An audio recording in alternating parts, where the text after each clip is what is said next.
Zionis kembali melancarkan operasi militer besar-besaran di kota Jenin, kamp pengungsian dan sekitarnya. Dengan dalih menggagalkan aktivitas teroris, mereka menamakan aksi brutal ini sebagai operasi tembok besi. Serangan yang terjadi pada Selasa, 21 Januari lalu ini menjadi yang ketiga kalinya dalam 2 tahun terakhir. Bukan hal baru bagi entitas Yahudi untuk terus mencari cara membunuh hanguskan Palestina dan penduduknya. Kali ini, apa saja yang mereka lakukan? Bagaimana respons otoritas Palestina? Simak selengkapnya di Bacain Berita buat kamu. Dalam operasi ini, tentara Zionis menggunakan drone untuk membombardir rumah-rumah dan kendaraan warga, menewaskan 10 pejuang Palestina dan melukai 40 lainnya.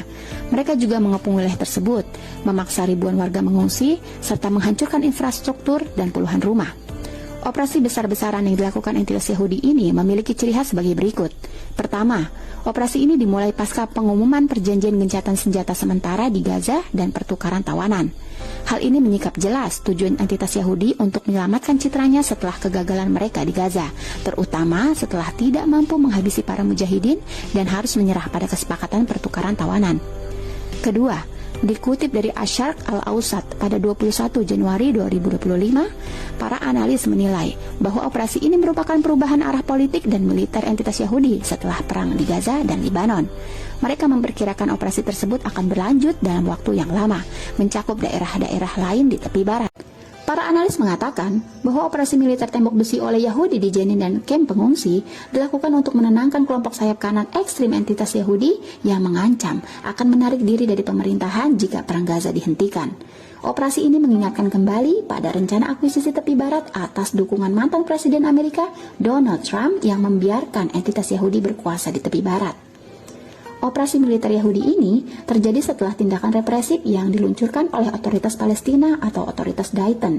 Pasukan keamanan mereka kemudian melakukan pembunuhan, penangkapan, dan pembongkaran yang sama seperti apa yang dilakukan oleh entitas Yahudi di Jenin dan kampnya dengan dalih melindungi tanah air. Otoritas Dayton melakukan pengkhianatan dan penghinaan pada tingkat yang belum pernah terjadi sebelumnya. Mereka mengepung kamp Jenin, membunuh putra-putranya yang berjuang, serta memaksa penduduknya untuk melarikan diri dari kamp di bawah ancaman senjata.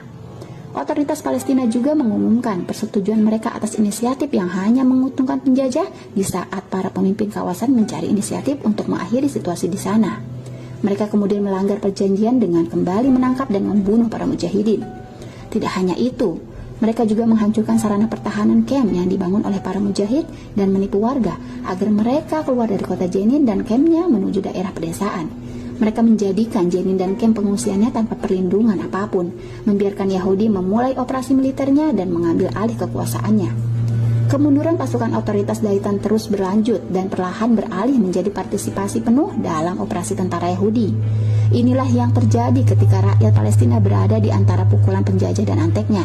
Darah rakyat Palestina terpaksa tergadaikan karena kegagalan kaum muslimin dan bukti dari kebingisan Zionis, Amerika, serta ketidakacuhan dunia internasional secara keseluruhan. Tidak ada yang mampu menyelamatkan dan membebaskan seluruh umat dari penjajahan, kecuali dengan bersatunya umat dalam melawan penjajahan dan sistem kufurnya dengan menegakkan hukum Allah secara kafah.